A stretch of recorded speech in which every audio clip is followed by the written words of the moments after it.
Alright, so now we're going to look at using layers. So it's really good practice when you're designing something in Illustrator to use different layers for different features. It makes it easier to edit, to turn things on and off, to select stuff. Right now I've just been drawing and I've been letting it do whatever, but now we actually want to create layers. Okay, so this layer menu's up. I'm going to shut off and just show you how to add it. So again, you just go to Window here, Window, and then Layers. And then that opens up the layer menu there. Okay, so by default we have this thing called Layer 1, but you can change the name. I'm just going to call this Base Layer. And then we could add some. So we've got a couple options down here at the bottom. We've got a create new sublayer, so you can have like a hierarchy of layers and create new layer. So let's add that. And I'm just going to call this one shapes. And then the next one, we'll call that text. Okay. So let's say I wanted to add some features. So features are going to get added into whatever layer you have selected. So I'm going to click on this base layer, and then I'm going to go to File, Place, and we're going to place, again, a picture. I'll just grab this picture here, drop it in, and you can see that got added into the base layer there.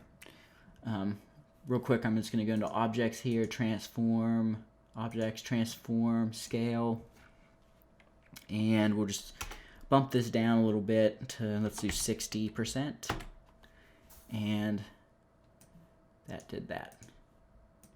It seemed like that screwed up the aspect ratio. Let me see here.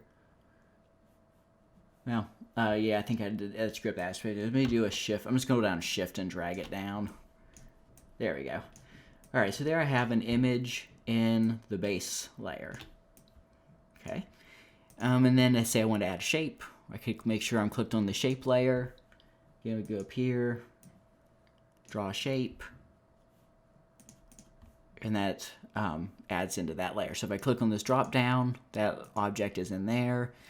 Let's say, but if I accidentally put it in the wrong layer, so I'm just going to click on base layer again, and let's create a circle.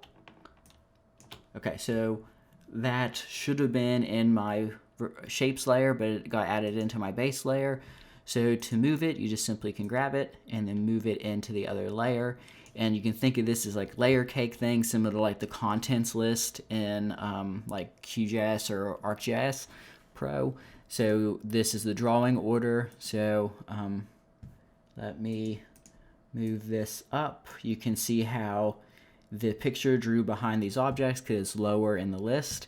If I took the base layer and moved it up to the top, now it's going to draw above those. So you can have a lot of control over drawing order just using layers.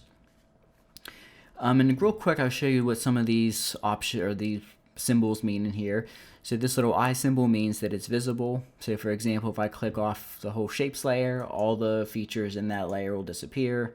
Same thing with the base layer. You can also click on individual features and remove those. So that has to do with visibility.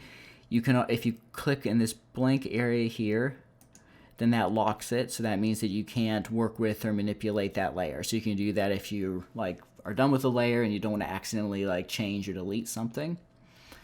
And then you can do selections. Maybe that won't work.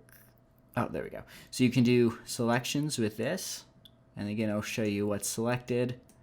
You can select everything in a layer, or again, just individual features in a layer. Okay, so that's real simple example of layers. Later on, when we bring in some maps and work in here, you'll see that it'll come in generally with a layer structure that may not be optimal, but especially if the map is complicated, so it might take some getting used to, but it can be useful.